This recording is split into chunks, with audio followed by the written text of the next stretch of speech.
ជំរាបសួរប្រិយសួស្តីអ្នកទាំងអស់គ្នាខ្ញុំបាទឈ្មោះដិតឧត្តម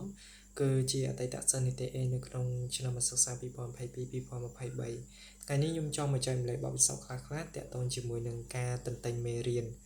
ចឹងហើយខ្ញុំមានតិចនិចមួយគឺខ្ញុំតែងតែអនុវត្តការខ្ញុំរៀននៅអនុវិទ្យាល័យនិងវិទ្យាល័យហើយតិចនិចដែលខ្ញុំអនុវត្តគឺសម្រាប់ខ្ញុំគឺទទួលបានផលល្អ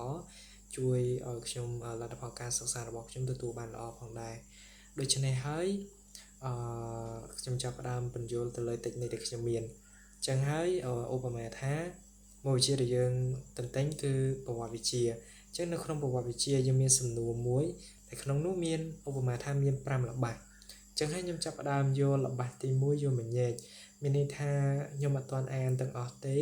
គឺខ្ញុំចាប់ផ្ដើមយកល្បះទី1យកមកញែកជា clear បើសិនបើល្បះនឹងវែងយើងអាចញែកទៅតាមវែងឬក៏ខ្លីតាមសំខាន់គឺយើងមើលទៅលើសមត្ថភាពនៃការចងចាំរបស់យើងដែរអ្នកនរគ្នាឧបមាថាល្បះនឹងខ្លីអញ្ចឹងយើងអាចញែកវាជាពីរ clear នៅក្នុងល្បះនឹងអញ្ចឹងទៅអញ្ចឹងអាស្រ័យទៅលើល្បះអ្នកនរគ្នាប្រសិនបើល្បះនឹងវែងឬក៏ល្បះនឹងខ្លីយើងអាចញែកចំនួន clear ទៅតាមល្បះនឹងដែរអញ្ចឹងឧបមាថាល្បះទី1គឺអាចនឹងថាវែងល្មមយើងអាចញែកទៅជា3ឬក៏4 clearបន្ទាប់មកឲ្យខ្ញុំធ្វើការអាននៅ clear ទី1 clear នីមួយដែលយើងញែកគួរតែខ្លីល្មមងាយចាំសម្រាប់ខ្លួនយើងបន្ទាប់ពីខ្ញុំអាន clear ទី1ចាំហើយខ្ញុំក៏ចាប់ផ្ដើមទៅ clear ទី2 clear ទី2អ្នកទាំងអស់គ្នាគឺយើងធ្វើការអានឲ្យចាំដូចគ្នាចឹងហើយនៅពេលដែលខ្ញុំចាប់ផ្ដើមអនុវត្តតិចនេះដំបូងគឺ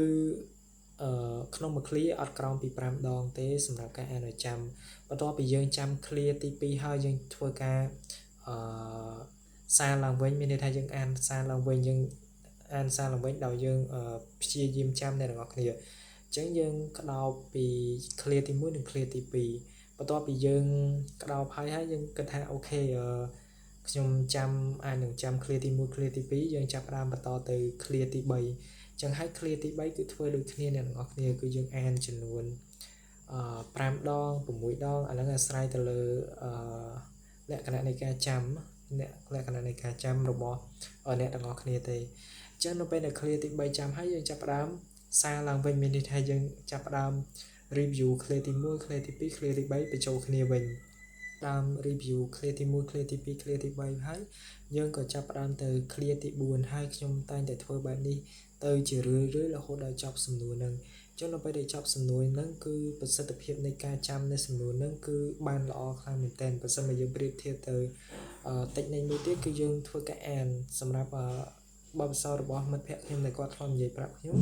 គឺគាត់អានសិនអ្នកនរគ្នាមានន័យថាគាត់អានសំណួរនឹងសារចោលសារឡើង3 4ទៅ5ដងអីចឹងទៅតែបើ